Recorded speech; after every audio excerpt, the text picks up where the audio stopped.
And now a party political broadcast on the behalf of Labour Media. Hello there, and welcome to Labour Media. So, you've just overthrown capitalism in a glorious revolution. Great. Now what? This is the tricky part for us who oppose capitalism. We're very much used to explaining why capitalism is bad through ideas such as the labour theory of value, or the falling rate of profit, or the centralisation of capital, or anecdotal evidence of privatised industries being more detrimental than when they were nationalised, and the incalculable death toll present in the system. However, when it comes to advocating for the abolition of capitalism and the institution of socialism, much more pushback is seen. As I explained in my video on social democracy, many people who oppose capitalism want to keep capitalism around, but replace it with a friendlier version of itself.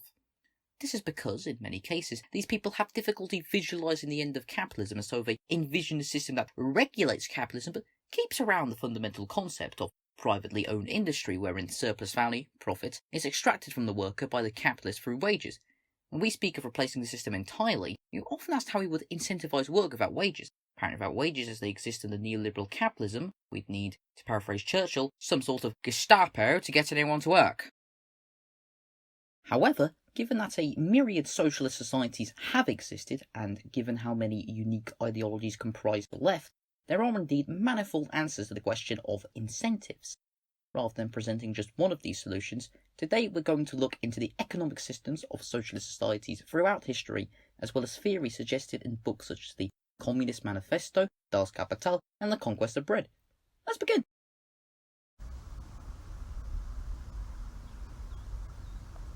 State socialism incurs more than just the economy, but we'll focus on that here.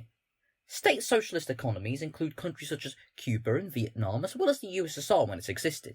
You could also include China in this equation to some degree. Here's a simplified and by no means universal explanation. Whilst other socialist systems seek to remove wages, state socialism keeps them around but focuses on doing away with the harm of profit. Nearly all of the industry in state socialist nations are nationalised. There may be a few cooperatives or heavily regulated private businesses, but most of it is owned by the state, who are elected by the populace to some degree, giving the workers a form of control over the means of production, if an indirect one. These state businesses, supported by rates of heavy progressive income tax, sell heavily subsidised goods. Any profit these businesses make is treated like tax and invested back into roads, schools, healthcare, etc. The goal is never the expansion of any one business that does not need expanding. The goal is improving the lives of individuals.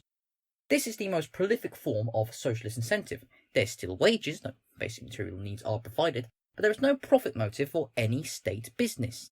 They only expand when they need to be expanded. Their foremost goal is to provide a service. Wages are made as high as possible rather than as low as possible, and the goods sold are cheap.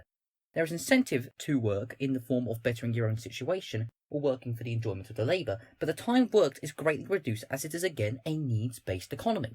This is a broad stroke, and the exact economy is different depending on the state socialist nation. For example, the USSR had big cooperatives that controlled housing and agriculture, whilst Cuba has a growing private sector that brings in revenue from its tourism business, but this is the gist of the most popular model, not only in existing socialist nations, but it's what reformist parties also go for. The 1945 to 51 Labour government in the UK nationalised swaths of the economy, but didn't achieve full nationalisation.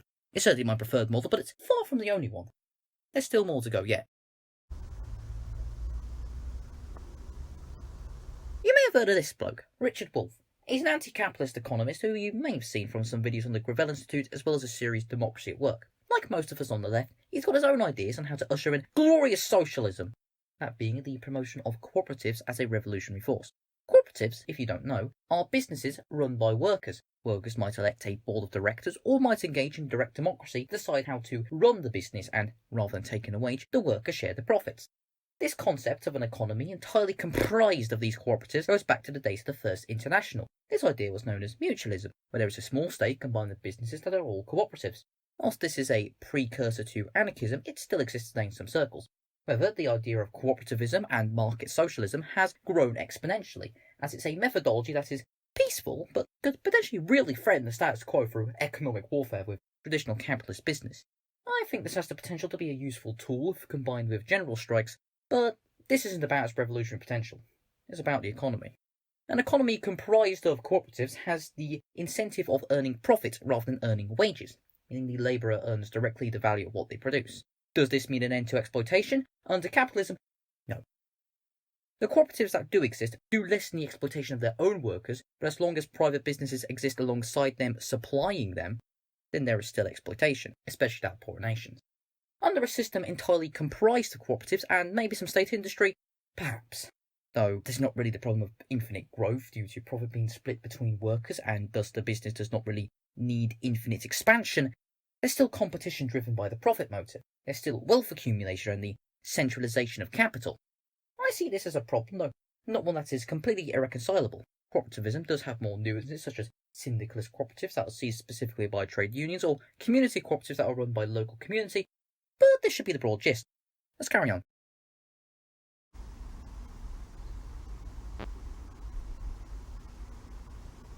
Where state socialism and cooperativism are different economic systems, labour notes are a currency that could feasibly be implemented under any of these systems, such as in anarchist Catalonia. Despite this association with anarchist Catalonia, they were the bane of anarcho-communist philosopher and man of bread and beer Pyotr Kropotkin, who raved against it in The Conquest of Bread ad infinitum. It wasn't a fan, to say the least. That aside, labour notes, or labour vouchers, or one of their other 100 names, have roots in the early socialist movement, but could also be linked to the first chapter of Das Kapital, where Marx talks about how the money form of commodities, or just money basically, obscures the amount of labour time put into useful articles, or his critique of the Gotha programme, where he references them.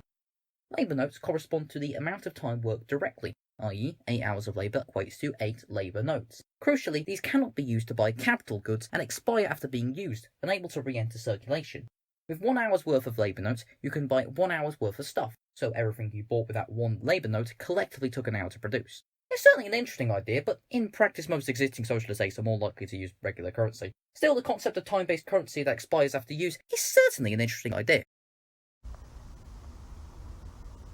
Whereas the previous ideas were, to some degree, based more or less in the realm of existing economics, free agreement seeks to turn that on its head by abolishing profit, wages, and the universal equivalent of commodities that is currency.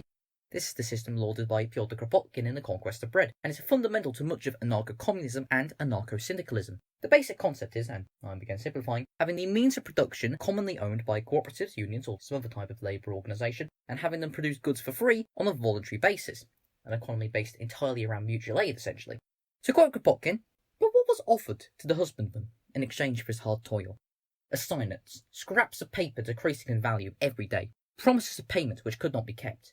He must offer to the peasant in exchange for his toil not worthless paper money, but the manufactured articles of which he stands in immediate need. Let the town apply itself, without loss of time, to manufacturing all that the peasant needs. Let the sewing machines of Paris be set to work on clothes for the country folk, workaday clothes, and clothes for Sunday too.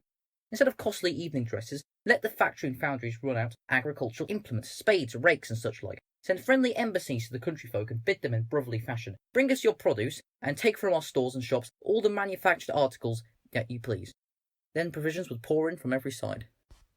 Whilst the quote does apply more to the era, its meaning stands to this day. Kropotkin goes on to explain that this voluntary production might be done on the basis of contracts, similar to how railway companies make international agreements without the intervention of central authority. This might mean contracting with a commune to do a certain amount of labour and being able to take what you wish from their communally available products, or contracting with one of the cooperatives/syndicates that produce goods.